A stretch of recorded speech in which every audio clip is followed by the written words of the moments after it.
Gold buyers, మీ కష్టాల్లో నమ్మకమైన మీ ఆత్మీయ నేస్తం.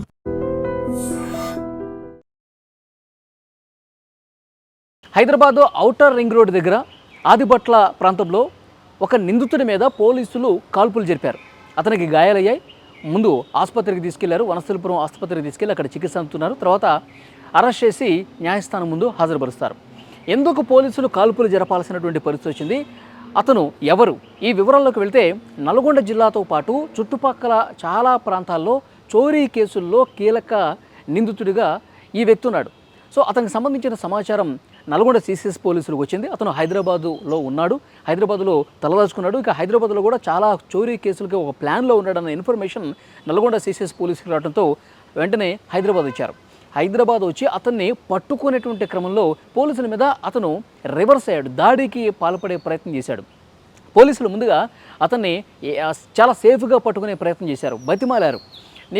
నీ మీద చాలా కేసులు ఉన్నాయి, నువ్వు మర్యాదగా లొంగిపో, నీ మీద ఇప్పుడు ఆల్రెడీ చాలా జిల్లాల్లో కేసులు ఉన్నాయి కాబట్టి నీకు లొంగిపోవటం తప్ప వేరే మార్గం లేదు, దయచేసి లొంగిపో అని చెప్పి బతిమాలారు, బామాలారు, చాలా ప్రయత్నం చేశారు. కానీ రివర్స్ అయ్యి పోలీసుల మీద దాడికి పాల్పడ్డటువంటి పరిస్థితి ఉంది. ఇక చేసేదేమీ లేక అతన్ని ఎలాగైనా సరే అదుపులోకి తీసుకోవాలి అన్న ఉద్దేశంతో పోలీసులు అతని మీద కాల్పులు జరిపారు. కాళ్ళకి గాయాలయ్యాయి. వెంటనే అతను కాల్పులు జరిపిన వెంటనే రోడ్డు మీద పడిపోయాడు.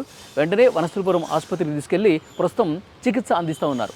సో ఇప్పుడు ఇతను నల్గొండతో పాటు నల్గొండ చుట్టుపక్కల ఇటు ఖమ్మం నుంచి మొదలు పెడితే నల్గొండ కావచ్చు, సూర్యాపేట కావచ్చు, తర్వాత మహబూబ్ నగర్ కావచ్చు, రంగారెడ్డి, సో ఇలాంటి జిల్లాల్లో చాలా ప్రాంతాల్లో చోరీ కేసులు ఇతని మీద ఉన్నాయి.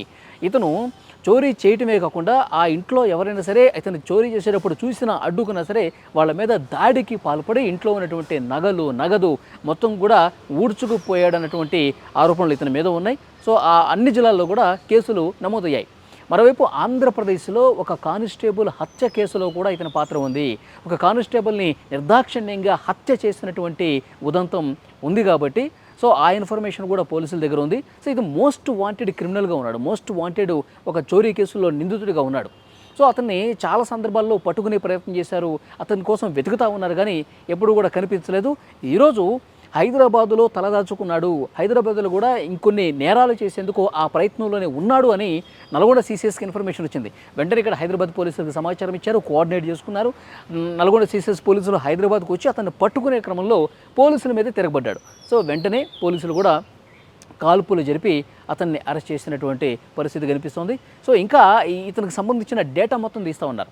గత 5-6 సంవత్సరాలుగా ఇతను ఎక్కడెక్కడ చోరీలు చేశాడు, ఎంత మొత్తం చోరీ చేశాడు, అది నగలు ఎంత ఉంది, డబ్బు ఎంత ఉంది, ఇంకా ఎవరినైనా చంపినటువంటి ప్రయత్నం ఉందా, కానిస్టేబుల్తో పాటు ఇంకా ఎవరి మీదైనా చంపినటువంటి ఉదంతాలు ఏమైనా ఉన్నాయా, రాష్ట్రంలో ఉన్నటువంటి అన్ని కేసులు, అన్ని పోలీస్ స్టేషన్స్లో ఈ చోరీ కేసు నిందితుడికి సంబంధించిన ఇన్ఫర్మేషన్ ఏమైనా ఉందా, ఇంకా మనకు తెలియనటువంటి కేసులు ఏమైనా ఉన్నాయా, మనకు తెలియనటువంటి బాధితులు ఇంకెవరన్నా ఉంటే పోలీస్ స్టేషన్స్కి వస్తున్నారా.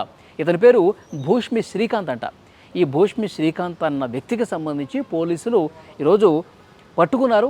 అతన్ని పట్టుకొని అరెస్టు చేసే క్రమంలో అతను పోలీసుల మీద తిరగబడితే కాల్పులు జరపాల్సినటువంటి పరిస్థితి వచ్చింది. సో మొత్తం డేటా మొత్తం తీస్తూ ఉన్నారు. ఇంకా బాధితులు ఎవరైనా ఉంటే వాళ్ళకి సంబంధించిన ఇన్ఫర్మేషన్ కూడా తీసుకొని ఆ బాధితులకి ఎంత ఇవ్వాలి, వాళ్ళ నగలు వాళ్ళ డబ్బులు ఎక్కడ దాచిపెట్టాడు, ఏం చేశాడు, ఇవన్నీ కూడా పోలీసులు ఇప్పుడు రికవర్ చేసే అవకాశం అయితే కనిపిస్తూ ఉంది.